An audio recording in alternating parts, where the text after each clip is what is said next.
Welcome to another Through the Bible with Breakthrough Ministries here. Today is January 23rd, 2016, and there's conveniently 31 chapters in the book of Proverbs, and so we're going through them in 31 days. Okay, so while dining with a ruler, pay attention to what is put before you. If you are a big eater, put a knife to your throat. Don't desire all the delicacies, for he might be trying to trick you. That's just kind of like a common sense thing almost. If you're going with a greedy person, you're at their house eating, their heart isn't really with you.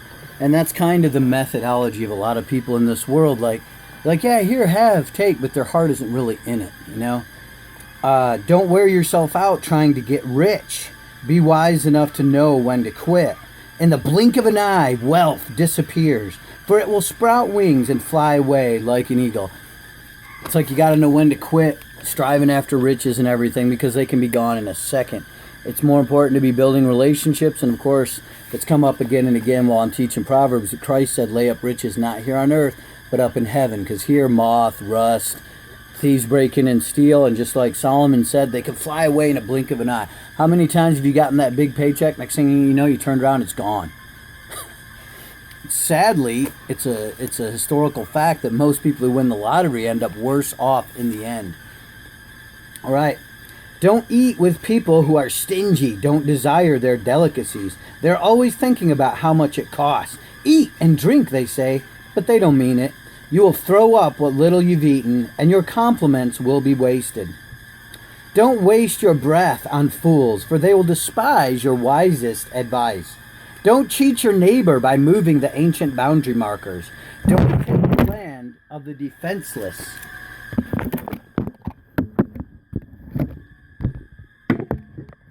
There we go, a little more stable. Don't take the land of the defenseless. And why is that? Orphans, for their Redeemer is strong, as he himself will bring their charges against you. So right there we go, once again, we realize that God is looking out for and is fighting for the downtrodden of this world.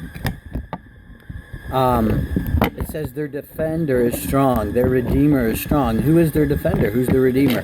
Obviously, Solomon is talking about God here. Right? Obviously.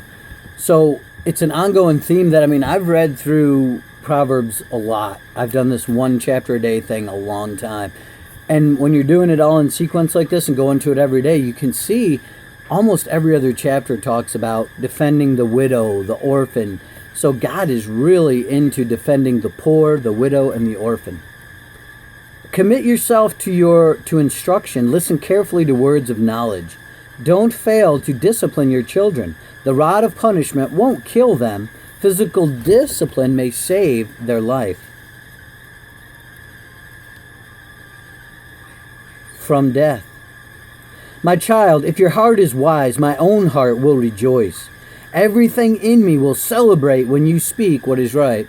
And that's every parent's heart. When our children say what's right, when they're wise, it's a joy to us. When they act foolishly, it just breaks our heart. Don't envy sinners, but always continue to fear the Lord. You will be rewarded for this, and your hope will not be disappointed. My child, listen and be wise. Keep your heart on the right course. Do not carouse with drunkards or feast with gluttons, for they are on their way to poverty, and too much sleep clothes them in rags. So right here's a wise thing to tell your children, and that God is telling us. Avoid drunkenness, gluttony, and laziness. Those three things lead to poverty. Wasting all your money on alcohol, being lazy, and just gluttony. Okay? Listen to your father who gave you life, and don't despise your mother when she is old. Get the truth and never sell it. Also get wisdom and discipline and good judgment. The father of godly children has cause for joy. What a pleasure to have children who are wise. So give your father and mother joy. May she who gave you birth be happy. O my son, give me your heart. May your eyes take delight in following my ways. A prostitute is a dangerous trap. A promiscuous woman is as dangerous as falling into a narrow well. She hides and waits like a robber, eager to make more men unfaithful. Who has anguish? Who has sorrow? Who is always fighting? Who always complaining? Who has unnecessary bruises? Who has bloodshot eyes? It is the one who spends long hours in taverns, trying out new drinks. Don't gaze at the wine, seeing how red it is, how it sparkles in the cup, how smoothly it goes down. For in the end, it bites like a poisonous snake. It stings like a viper. You will see hallucinations, and you will say crazy things. You will stagger like a sailor tossed at sea, clinging to a swaying mast. And you will say, they hit me, but I didn't feel it. I didn't even know it when they beat me up. When will I wake up so I can look for another drink? So right there again, the Bible claims alcoholism, or just going out and getting wasted and drinking. It says it clothes a man in rags, and also and from this very nicely written depiction, it's just a waste of time. It beats up on your life. So spend your life pursuing other things, all right? A couple things we can take away from this. Avoid the prostitute. Avoid the promiscuous woman. Avoid too much alcohol. Get the truth and don't sell it. Make your parents wise or joyful by being wise, okay? All right, that's Proverbs chapter 23. Hope you enjoyed it.